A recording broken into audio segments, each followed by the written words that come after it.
Now is New York Congresswoman and member of the House Foreign Affairs and Small Business Committees, Tenney. Congresswoman, thanks very much for being here. What can you tell us about these negotiations? Well, right now we're in a standstill. I was talking to a number of staffers and people on the Senate side yesterday who said, we don't have a deal right now, which looks like we could be voting into Saturday, maybe even next week, because of this Title 42 inclusion. And look, the Democrats who are vulnerable next year don't want to have to vote to take away Title 42. They don't want to vote against it. But yet the Democrats in the House are pushing back. The Progressive Caucus is saying, oh, no, we got to get rid of Title 42. But also the other factor out there is that the Supreme Court could very well weigh in on this in the next couple of weeks. So right now it's just peculiar that the Democrats are so adamant about making sure that we allow this dangerous Title 42 to expire and to see the number of immigrants that are going to come across the border. It's so strange, in my opinion, that why would we have in this budget like money prohibiting us from really securing the border, you know, rebuilding the wall, putting up the money we've already spent on it with the rusting piles of steel that are sitting at the border? Why are we doing that? And yet we're giving over $400 million for border security to our allies and countries in the Middle East. Yeah, let's talk about that for a second. So you're saying that there is money earmarked for the quote-unquote border, but you're not allowed to use that money for border security. It's supposed to be for the benefits for illegal migrants. I'm talking about the southern border right now. Our southern border, benefits for migrants, only technology, not rebuilding the wall or finishing the wall. Not for making sure that we are dealing with eradicating the diseases. This is what Title 42 is really about. It's a public health statute. So we have diseases coming across the border other than COVID-19, but some of these senators that are facing tough re-elects next year, like Senator John Tester in Montana, is concerned that he's going to have to vote on this Title 42 issue and doesn't want to do it. And some of them are trying to come to his rescue. So right now we're at an impasse on the omnibus just over this funding. Well, but look, the rest of the bill is a disaster. I mean, it's what we would call in New York State Assembly the big ugly, probably the biggest ugly we've had in recent memory. Well, I mean, how outrageous to send $410 million to Middle Eastern nations for their border security. And how outrageous to send the FBI $11 billion right in the same week that we understand that the FBI colluded with all social media companies and actually paid them to do their bidding, paid Twitter $3.5 million while they censored real information right before the presidential election. And yet people like South Carolina Senator Lindsey Graham, as well as Mitch McConnell, Tom Cotton, they're all moving to advance this bill. Here's Lindsey Graham yesterday defending his vote for the omnibus. Watch. Well, I don't believe we'll have a stronger hand on defense next year. But what's happened here is we've had a 10% increase in defense above inflation at a time the world is a very dangerous place.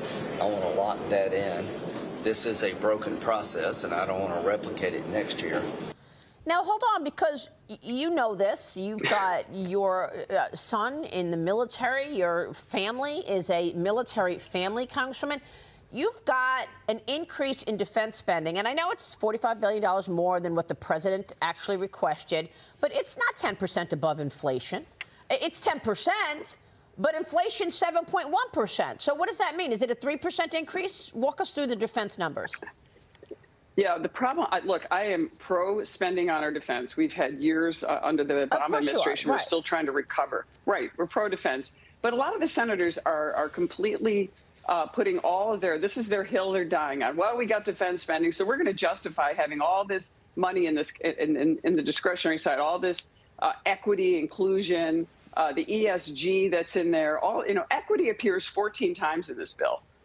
The word salmon, salmon, the fish, 48 times. So there's all kinds of junk in here that we really don't need. And I think what the senators, I'm just going to be totally honest with what I've heard in conversations, I think what they've heard is that let's get this through because we're not sure what's going to happen on January 3rd with Kevin McCarthy. We're not sure Kevin McCarthy is going to be able to come up together with Republicans in consensus in a continuing resolution in February. Let's get this big ugly out of the way so that we can start fresh. But the problem with it is it takes away all the leverage Republicans could have on exactly what you pointed out. We need oversight over the FBI, the Department of Justice, what's happened with this Hunter Biden laptop, what's handled with all these scandals, the lack of accountability in the White House. And if we take our financial leverage away, our power of the purse, which is something that's uniquely part of our constitutional power as the House of Representatives, we're going to have nothing to hold them accountable. Our subpoenas,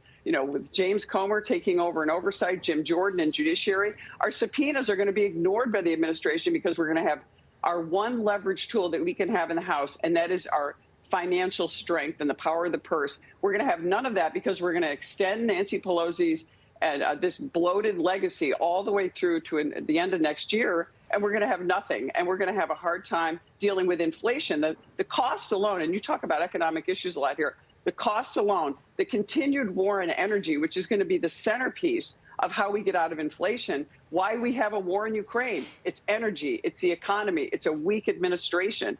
How are we going to overcome these things with this bloated spending bill that's going to add inflation even higher? And I have to say this. I was in the grocery store this weekend, saw some of my constituents. There was an elderly woman who I've known for many years in the grocery store telling me that she has turned her heat down to the point where she's wearing her winter coat and a hat inside her own home.